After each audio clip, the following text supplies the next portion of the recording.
This is Generation Stadia, giving you that daily dose of everything and anything Stadia related, and right now it's time to talk news. In today's video, we'll be discussing Destiny 2 player numbers, a notable new Stadia hire, and that exciting Doom Eternal trailer that just dropped. But before diving into that, let's quickly go over some Stadia game updates. First up is a reminder that Monster Energy Supercross 3 will be launching on Stadia February 4th. The game will be launching simultaneously across all platforms, and I gotta say I really do appreciate that.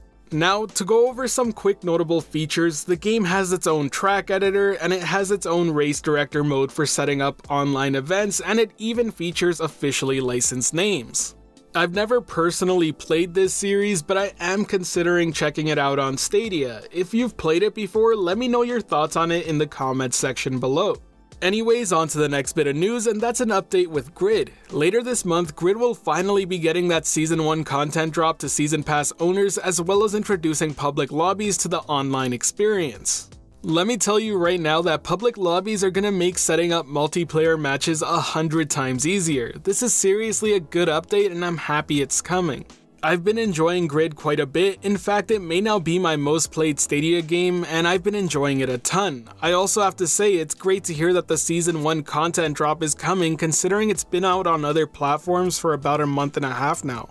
Once again, these updates are expected to arrive around the end of the month on Stadia, but before moving on to the next bit of news, we need to talk about one more quick Gird related announcement. And that's that we'll be hosting a Gird community event on January 18th and January 25th at 2 PM Pacific. And by we, I mean myself and Cloud Gaming X, another great Stadia related YouTube channel that I suggest you go and check out.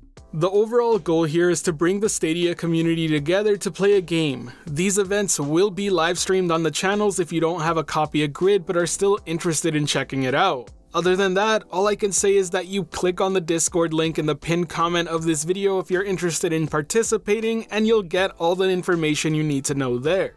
If you have any questions, feel free to ask, and I look forward to racing some of you in those 40-player endurance races in a few days. Anyways, let's move on to the next game update. This will be a quick one, and that's that Rage recently got updated so that if you linked your Bethesda account, it will no longer crash your game. I know it's a relatively small update, but it's one that's important for people to know if this did affect you. I do have to admit, it's times like these that I really wish Stadia had implemented some sort of way to let us know patch notes. It's great not having to download anything at all, but it really would help us out know what games get updated, but more importantly, what got updated within them. The next game update is about Marvel Avengers from Square Enix, as it's been pushed back to September 4th. It really is disappointing to hear this, especially since the game was supposed to launch May 15th and I was looking forward to it, but I would rather have a good game get pushed back than have a bad game at launch and wait for it to get patched. Sadly, this hurts Stadia even more because it makes games releases even further apart, and right now there's a bit of a lack of games going on here. And the bad news doesn't end there, because we're going to be moving on to the last Stadia game update, and this time revolving around Cyberpunk 2077. Basically, there was some confusion on social media about Cyberpunk's release date on Google Stadia, but Grace from Google ended up clarifying that as of right now, there's no solidified release date for the Stadia version of the game. Now, to be fair to Google, they never really put out a release date on it, and it was just a PR error, but it's good to clarify it as they did. So if you're expecting this game to launch day of, chances are it's probably not. And once again, this widens that gap between Stadia releases, and all we really have to look forward to in the next few months is probably Spitlings and Doom Eternal. Anyways, that wraps up this Stadia game update, and now it's time to move on to the general Stadia news. First up, I want to throw in my thoughts on the whole Destiny 2 player number count dropping from a little while ago. I'm sure most of you have heard it already, but plenty of sites have reported that Stadia's Destiny 2 player numbers have halved since its initial release, and that's cause for concern. Some even go as far to say that it may very well be the beginning of the end for Stadia. Now, I'm not gonna lie, I was a bit concerned myself upon seeing those numbers, but all it really means is that Destiny 2 is losing players on the platform, which really shouldn't surprise anyone for plenty of reasons. After all, the game was given for free to everyone who has access to Stadia, and I'm sure plenty of users launched it just to test out the service despite having little to no interest in the title itself. Then you have other users like myself who haven't touched the game due to picking up other titles recently, especially now that Google has been putting some more pro deals on their storefront. I know plenty of people in the community who are waiting for Red Dead to be made available on discount to hop into that game. Let's also not forget the fact that everyone who has access to Destiny 2 now also has access to 5 other games due to Stadia Pro membership, which I'm sure is playing its own part in this factor. Overall, this really doesn't say much about Stadia as a platform. Any site reporting it in such a way clearly just wants to get clicks, and I would say that until Stadia base launches, it really is hard to tell whether Stadia is in a rough spot or not. But I am curious to see when or how Google will handle that rollout. Next up, let's talk about the most recent hire for Stadia Games and Entertainment, and that's concept artist Ben Nicholas. He has worked with big names like Watch Dogs from Ubisoft and a few Halo games from 343 Studios. And having looked through his ArtStation page, his work is absolutely insane. I highly suggest you go check it out. I'll link it in the description below.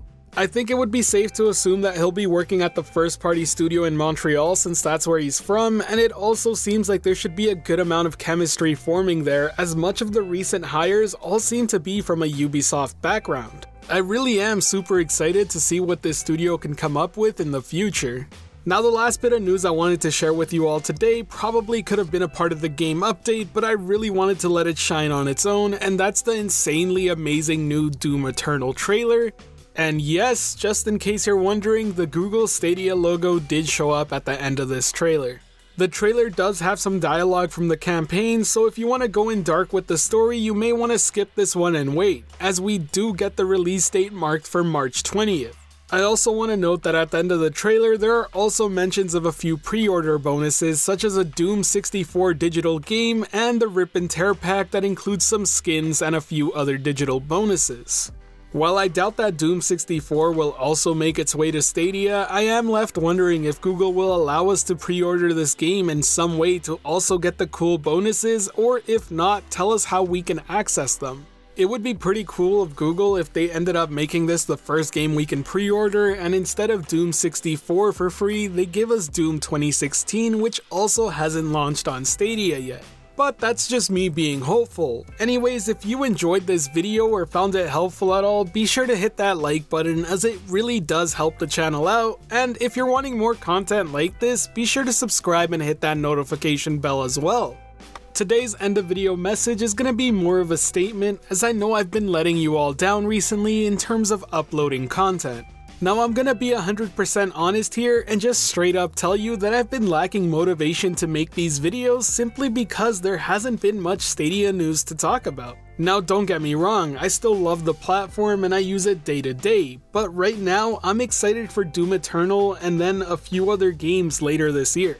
Because that's all Google's really told us so far. We know that there's a Stadia Connect happening, we know that there's more games happening, but we don't have any sort of time frame or roadmap. I am hopeful this will change soon though, and until then, I'll still cover all the news that I can find that's Stadia related. But I do kind of hope you understand where I'm coming from, because the last thing I want to do is start flooding you with videos that I myself am not excited to make. If you watch one of my YouTube videos, I want it to be something new and exciting, and preferably something that causes discussion.